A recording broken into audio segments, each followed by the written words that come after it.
Hello, everybody, and welcome to another episode of Ask Jameen. I am Nikki Willis, and I'm Jameen. And this week's question is, what is the difference between being pre-qualified and pre-approved? I know a lot of our clients have used those names or terms interchangeably. So we're going to clear that up for you guys. So I hope you stay tuned for this question. All right, babe, take it away. So this week's topic is pre-approval versus pre-qualified. What's the difference? There is a big difference between being pre-approved as far as a mortgage. We're talking about mortgages here. Being pre-approved and being pre-qualified. So first I want to go over pre-qualified. Okay. So to be pre-qualified basically doesn't hold a lot of weight. So when you get pre-qualified, means you've talked to a bank, you've talked to a mortgage company, and you pretty much verbally have given them information. So you basically tell them, I make this amount of money per year, or I make this amount of money per month, and you tell them, well, my credit score is around 620, or they may even pull your credit. Okay. So pre-qualified is basically means you've talked to a bank about getting a mortgage, and you've verbally given them some form of information as far as how much money you make, where your credit score is, and things like that. With pre-qualification, sometimes they do pull your credit score, but they don't have your pay stubs, they don't have your tax returns. You haven't given them they any haven't taken documentation. A formal loan application from you yet. Okay. So with a pre-qualification, your information hasn't been verified. So when I mean by verification means you haven't emailed or faxed your pay stubs, a formal application along with a credit report, and a underwriter has looked at it and said yes, they're approved, or no, they're not. So a pre-qualification is good because it means that you've contacted a bank or a mortgage company before, and you've given them information, so you're in the process of probably getting pre-approved, but it's not a full pre-approval. Okay, couple questions. Some people watching might already be alarmed, saying, okay, well, if this is not a pre-approval, why are they pulling my credit score at this point? So a lot of people are like in a hurry to start looking for houses, and they find something that they really like, and they could be waiting on underwriting to get fully pre-approved. So that mortgage company or a loan officer will give you a pre-qualification letter. And then there's a second reason that I'm talking about in just a minute. Don't mess up my bomb that I'm about to drop. Okay, we're waiting on the bomb to drop. Okay, sorry. Why you sometimes get a pre-qualification letter versus a pre-approval letter. So just real quick, so a pre-qualification letter basically says you've contacted a bank or a mortgage company. You may have submitted some information, but most of it has probably been like verbal. So a I got another question. So with this pre-qualification letter, can I go and look at houses? You can go and look at houses. A lot of times, a realtor will show you houses with a pre-qualification letter. So that means you've contacted a bank, and the bank has said, okay, you're in the neighborhood, it looks like you may get pre-approved or things will be fine. So you can look at houses.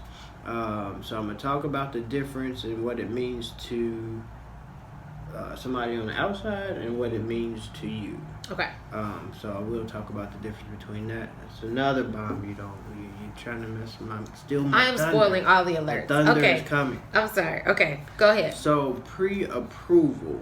So pre-approval means that your information has been verified by the bank or the mortgage company.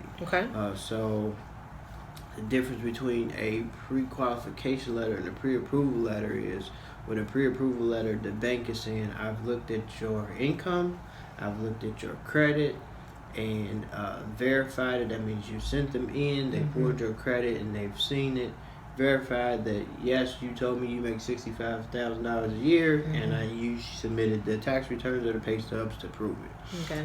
So it's been verified. The second step is when a bank or mortgage company goes to pre-approve you, they take your credit and your income and they submit it to DU. What's DU? DU is desktop underwriting. Okay. So they take your loan application, they submit it to desktop underwriting, and they either get an approval, denial, or it'll say referred manual. Manual means an actual person. Okay. An actual person looks at your Needs to look at all information and the say, okay, files. does this make sense? Or it doesn't make sense, so they've submitted to DU and gotten approval, or they've submitted it manually to an underwriter and gotten approval on your credit and income. Okay. Okay. Now, here's the thing. Some mortgage companies only offer a pre-qualification letter, even if they verified your credit and income, for liability purposes. Okay. Because so if you, if a bank or mortgage company issues you a pre-approval letter, they're saying they've reviewed your information and they've pre-approved you for the loan. So they approve you, then they approve the house or condo or whatever piece of real estate that you buy, and then they combine those and then they give you what's called a full loan approval. So this process is the approving you part. So if a bank gives you a pre-approval letter and then they deny you later on, it gives the potential that somebody could sue or say, well, why did you issue a pre-approval if the person didn't get denied, or something could have come up, or something could have changed with the application or that particular borrower situation. So some banks or mortgage companies still only issue a pre-qualification letter, even though they've pre-approved you, just for liability purposes. Okay, so now you know if you do run into a bank that does do that, now you know what to expect.